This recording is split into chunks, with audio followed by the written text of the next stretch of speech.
시세 조사하는 법, 그리고 입찰가 쓰는 법, 제가 최신 정리된 것까지 유료 강의에서 하는 거 오늘 풀어드리겠습니다. 제가 제 채널에서는 주로 아파트 물건을 추천을 많이 드리는데요. 경매 초보는 아파트로 시작을 하시는 게 좋습니다. 수익을 내기 위해서는요. 그래서 아파트 입찰하시는 법 알려드릴게요. 얼마 전에 은평구 아파트가 6,700억에 낙찰이 돼서 뉴스에도 나왔었습니다.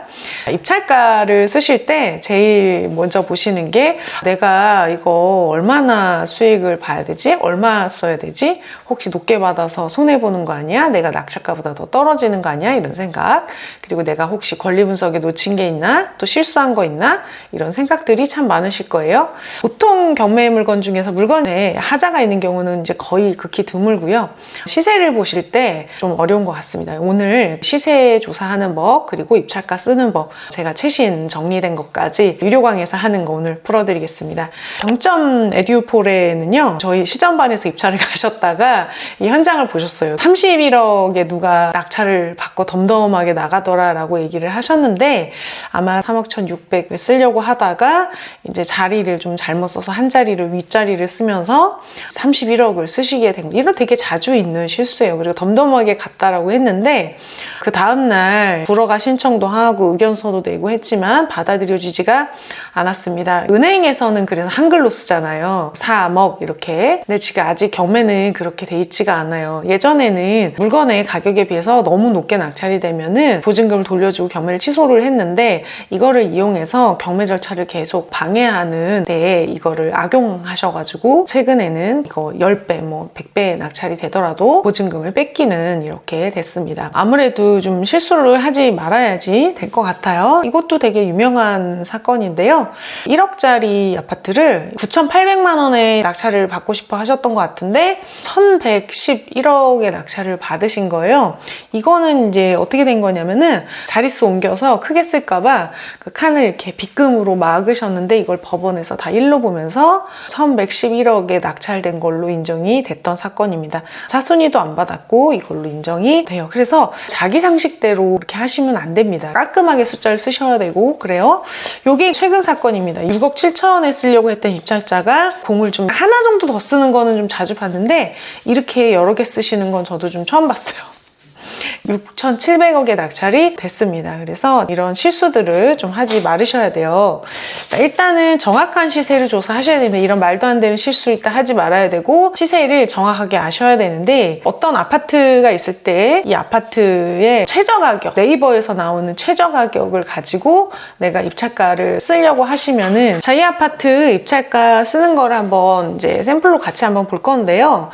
이거를 저희 송하생은 3억을 쓰셨고 낙찰이 3억 2,600에 되면서 상당히 차이가 많이 났죠. 저는 이제 5% 정도, 매매가 5% 정도 차이가 나는 거는 이제 보통이라고 생각을 하니까 한 3억 정도 매매는 한 1,500만 원 정도까지는 그 차순위랑 차이가 나더라도 괜찮은 금액이라고 생각을 하는데, 거의 이제 한 3천만 원 정도 차이가 나다 보니까 이게 왜 그럴까 이렇게 생각을 하신 것 같아요.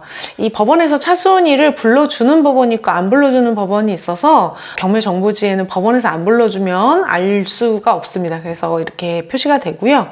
제일 먼저 네이버 부동산을 들어갑니다. 네이버 부동산을 클릭을 하시면 네이버 부동산을 들어오게 되는데, 단지 정보에 평형이 나와요. 그러면은 이거는 공급 면적, 전용 면적인데 경매의 건물 면적은 전용 면적이에요. 그래서 요거에 소수점까지 맞추셔야 됩니다. 근데 소수점이 똑같은 게 많이 있다 그러면은 평형까지 맞추셔야 됩니다. 그래서 여기서 어떤 평형인지를 확인을 하시고, 그 다음에 그 평형의 가격순 동일 매물 묶기 표시하시고 실거래를 이제 확인을 하시면은 돼요. 이거 같은 경우에는 지금 59.97인데요. 59.97에 표시를 합니다. 그랬더니 지금 3억 4천만 원 이렇게 됐습니다. 전용 면적이 59.97이었고 낮은 가격 동일 매물로 봤을 때 3억 5천짜리가 있었어요. 그러니까 지금 나는 이거 입찰을 했는데 3억 4,400에 낙찰됐는데 네이버에는 3억 5천짜리가 있다 보니까 시세랑 비슷하게 낙찰 낙찰되네 약간 그런 느낌이 있는 거예요. 심지어 더 비싸게 낙찰될 수도 있습니다. 자, 근데 이거의 디테일을 보면 조금 다를 수 있어요. 아파트 경매에서 시세가 제일 낮은 거는 일단은 1층, 2층, 저층, 그리고 세안고 물건이 시세가 가장 낮습니다. 그리고 향이 있으면은 남향이 가장 선호가 되고 동향이나 북향 뭐 이런 것들은 시세가 좀 낮아요. 남서향, 남동향은 어떤 취향의 차이일 뿐이지 정남향하고는 또 동향이나 서향하고는 또 완전히 다르거든요. 그래서 지금 보면은 2층 월세 안고가 3억 5천이니까 우리 경매 물건은 고층이고 입주하는 물건이라 컨디션이 더 좋은 겁니다. 600만 원으로 입찰을 한 거냐. 이거 같은 경우에는 8호 A타입이랑 B타입이 있는데 A타입이랑 B타입이랑 베이가 달라요. A타입은 4베이, B타입은 3베이예요. 그러면은 이게 시세 차이가 있습니다. 경매는 이렇게 도면이 나와요. 그래서 우리 경매 물건은 소수점이 똑같지만 4베이라는 걸 알 수가 있습니다. 4베이는 거실을 기준으로 거실을 남향으로 놓고 봤을 때 공간이 4개로 나뉘는 거를 얘기하는데 만약에 B타입으로 3베이가 된다면 거실 이쪽을 남향으로 했을 때 방 2개는 남향인데 하나가 완전한 북향이 되기 때문에 사람들이 정남향으로 방 3개가 다 나오는 걸 선호해요. 그리고 방이 3개까지는 방을 다 쓰거든요. 사람들이 5개, 6개가 된다라고 하면은 모두 정남향으로 배치를 할 수는 없어요. 그래서 방이 몇 개 정도는 남향으로 하고 몇 개는 북향이나 서향으로 빼는데 요거 같은 경우에는 방 3개를 다 쓰는데 하나가 북향으로 있어서 별로 선호되지 않을 수도 있다. 이렇게 보시면 됩니다. 근데 선호가 되는지 안 되는지는 뭐 3베이는 선호가 안 된다라고 하기에는 구조가 좀 더 좋을 수도 있고요. 또 향이 북향이지만 오션뷰가 있다거나 하면은 또 상황이 다를 수가 있습니다. 근데 보통 아파트 단지 뷰가 나왔다고 했을 때는 4베이를 가장 선호한다는 거. 자, 그러면 A타입이랑 B타입이랑은요 세대수에도 차이가 많습니다. 지금 이 아파트 같은 경우에는 A타입이 더 선호가 되는데 500세대고 B타입은 3베이인데 138세대다 보니까 거래 빈도가 A타입이 훨씬 더 많을 수밖에 없다는 거. 그러니까 점이 더 많이 찍힐 거예요. 그리고 여기 보면 상한가, 하한가는 비슷하게 보이지만 실제 거래 사례를 보면은 3억 7천대, 안정적인 3억 7천대고 B타입은 3억 5천대라는 걸 알 수 있습니다. 평수, 소수점까지 똑같은데 구조의 차이 때문에 시세가 한 2천만 원 정도 차이가 난다라는 걸 알 수가 있습니다.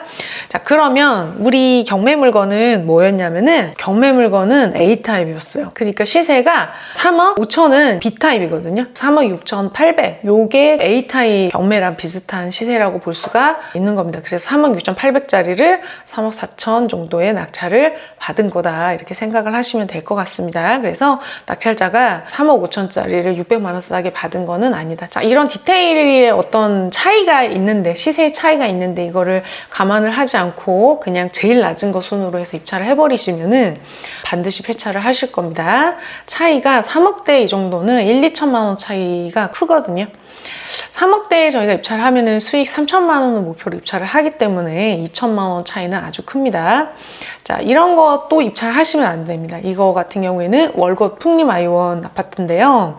지금 11평짜리인데 굉장히 인기 있는 아파트. 인기 있으니까 하면 안 되는 거예요. 이 아파트 같은 경우에는 69명 입찰했습니다. 그래서 수도권에 1억대 역세권, 여기 대단지, 수인 분당선이고 대단지 거래도 잘 될 것 같고 이런 아파트 같은 경우에는 낙찰을 받기가 쉽지가 않다. 지금 뭐 최근에 거래가 1억 9,200이 있으니까 1억 9,200짜리 1억 7천대에 받았으면 괜찮네 이렇게 생각하실 수도 있지만 이 당시는 낙찰이 언제냐면은 9월 중순이었어요. 9월 중순이었으니까 실거래가 요거밖에 없었던 거죠. 1억 8천, 1억 7천 막 이렇게 있었는데 1억 7,400에 2층이 낙찰이 된 겁니다. 상당히 높죠. 이거를 오를 거를 예상하고 입찰을 하신 것처럼 됐어요. 다행히 올랐습니다. 조금 올랐는데 오르는 거는 우리가 통제가 안 되고 남이 사는 거는 통제가 안 되는 영역이기 때문에 현재 시세에 비해서 싼지 비싼지만 봤을 때는 크게 싸게 받기가 어려운 거예요. 나 말고도 몇십 명이 들어올 것 같은 물건을 입찰을 하시면 낙찰 받기가 어렵습니다. 그리고 막 갈 때마다 계속 폐찰하면서 피곤하고 아유 이번에도 안 될 텐데 이런 게 계속 생기면 다음에 입찰을 가실 때 아유 가면 뭐해 이렇게 되는 거예요.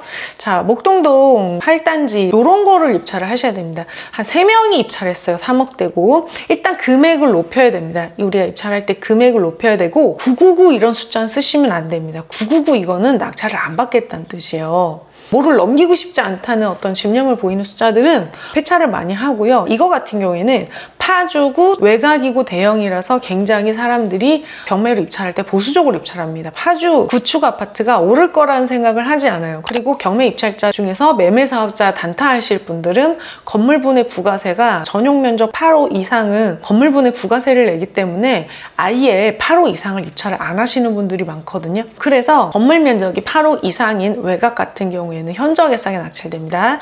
지금 이거 3억 2천에 낙찰이 됐는데 최근에 마지막 실거래가 4억 1천만 원이고요. 2층이 3억 7천에 거래가 됐었습니다.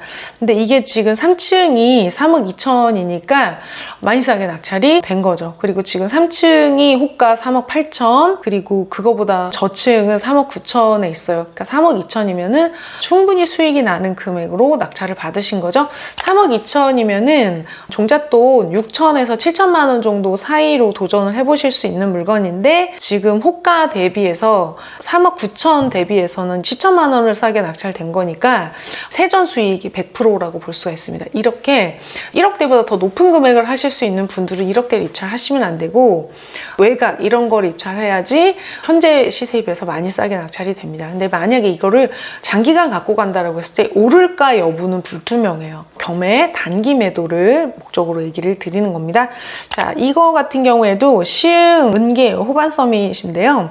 이 9999 이런 숫자를 쓰시면 안 됩니다. 이런 89999랑 899, 899 이렇게 해가지고 지금 됐는데 사실은 6억 9천 썼으면 그냥 이거는 다 이렇게 되는 거거든요.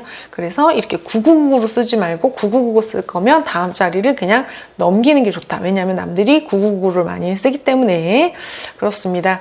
자, 우리가 매매가의 한 10% 정도 목표로 해야 된다라고 하는 거 제가 예시를 드릴게요. 수강생 한 분이 요거를 입찰을 하신다고 그랬어요. 저한테 얼마 입찰하신다 그랬냐면은 1억 4천에 입찰을 하신다고 했어요. 그래서 이게 지금 1층이었어요. 경매 물건이 1층이어서 제가 1층만 봤거든요. 1층만 봤을 때 1억 6,200에서 1억 6,800이고 거래가 되게 자주 되고 있구나라는 생각을 했어요. 그래서 저는 이거 시세를 한 1억 6천 정도로 봤습니다. 그럼 1억 6천에 매매가의 10%. 근데 거래 빈도를 보면은 그때 당시가 7월달 정도였었으니까 거래 빈도를 보면 한 달에 3개씩 거래가 되게 잘 되고 있었어요. 그러면은 매매가 10% 1,600, 2천만 원 정도 수익을 목표로 하면은 1억 4,500 정도를 본 겁니다. 1억 4천을 쓰고 싶다고 했어요. 그래서 제가 1억 4천을 얘기를 했는데 낙찰이 1억 4,499만 9,990원인가 낙찰이 됐습니다. 그래서 1원 적게 낙찰이 됐다. 이런 차이까지도 맞춘 거예요. 이거는 최근입니다. 11월에 어떤 분이 모입찰을 하시겠다. 이거를 이제 입찰을 안 하고 그냥 입찰가를 본인이 생각한 게 맞는지 체크만 해달라는 뜻이에요. 모입찰은. 그래서 감정가는 5억 4천인데 지금 시세가 5억 6천에서 한 5억 7천 정도 됩니다. 김포의 캐슬앤 파밀리의 1단지예요. 자, 지금 입찰을 한 5억 2천3백 정도에 하시겠다. 이거는 본인이 이제 꼭 받겠다라는 생각으로 입찰을 하면 이 정도까지 쓰시겠다라고 한 거거든요. 그래서 제가 뭐라고 했냐면은 5억대 후반이니까 5억 6천 정도 되니까 수익을 한 5천만 원 정도 보시면 될 것 같다. 그래서 지금 그 호갱 노노에 5억 6천 정도 되잖아요. 5억 6천에서 7천 정도. 지금 호가는 5억 8, 9천 정도 되는데 제가 5억 2천은 너무 좀 과한 것 같고 5억 1천만 원 정도 쓰면은 좋을 것 같다. 이렇게 말씀을 드렸는데 실제 낙찰이 5억 6백 정도 됐습니다. 그러니까 만약에 우리가 입찰을 했었으면은 몇백만 원 차이로 낙찰을 받을 수 있었던 거죠. 시세는 지금 5억 6, 7천 정도 되고 5천만 원 정도 싸게 낙찰이 되는 거예요. 자, 입찰가에는 기술이 있습니다. 제가 이렇게 거의 1원 단위까지도 맞추고 뭐 몇백만 원 단위 그리고 폐찰도 많이 해요. 왜냐면은 2등으로도 많이 폐찰하고 그렇습니다. 남들이 높게 쓰는 걸 내가 막을 수는 없거든요. 그런데 적정 수익에 내가 계산을 해서 요 정도 그 타당한 선에서 입찰을 여러 번 하면은 높은 확률로 낙찰이 됩니다. 일단 입찰가는 시세에서 위에서부터 아래로 내리는 것이지 최저 매각 가격에서부터 올리는 식으로 입찰가를 산정을 하시면 안 됩니다. 저는 5억 7천 시세에서 5천만 원 빼고 뭐 6천만 원 빼고 이렇게 입찰가를 산정을 하는데 다른 사람들은 입찰가를 어떻게 쓰냐면은 3억 7,800에서 얼마를 올릴까? 4억을 쓸까? 4억 5천? 5억? 5억 5천 뭐 이런 식으로 입찰가를 쓰기 때문에 이 심리적인 저지선이 있을 때마다 거기에 턱턱 걸리게 됩니다. 여기서 심리적인 저지선은 5억이에요. 그래서 5억을 살짝 넘기냐 많이 넘기냐 이런 심리적인 선이 있는 겁니다. 수익이 난다면 심리적인 한계선을 살짝 넘기는 9999는 넘기지 않겠다는 그 끄트머리거든요. 그래서 그걸 살짝 넘기는 숫자를 써야 되는 거고요. 자, 0, 5 어떤 심리적인 한계선의 전차수, 최저 매각 가격 이런 금액에 선이 있어요. 그 0, 5. 아까도 보면은 3억 7,800 그럼 그 다음이 4억, 4억 5천, 5 이렇게 자릿수가 바뀔 때마다 사람들이 거기에 탁탁 걸립니다. 그래서 그거를 넘어서야 된다. 그리고 물건 번호 많은 경우에는 그거를 전에 낙찰이 얼마 됐었는지 그걸 보다가 낮은 금액인 거를 찾아야 됩니다. 전에 낙찰된 거 중에서 낮은 금액을 보고 그걸 가지고 입찰가를 산정하셔야 돼요. 자, 그래서 최저 매각 가격에서 올리는 방식으로 입찰가를 산정을 하시면 폐찰한다. 그리고 너무 많이 유찰된 사건도 입찰을 하지 않는다.